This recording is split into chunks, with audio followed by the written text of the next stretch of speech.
Hey, good morning. Kumusta ka na? Ako dito mabuti.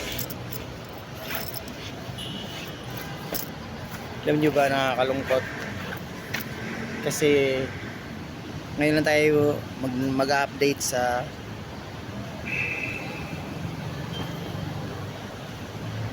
tulog natin, di ba? Nag-usapan natin regarding ko sa tulog ko dati. Na kailangan mas maganda makatulog ka ng maaga at mahabang oras. Ngayon,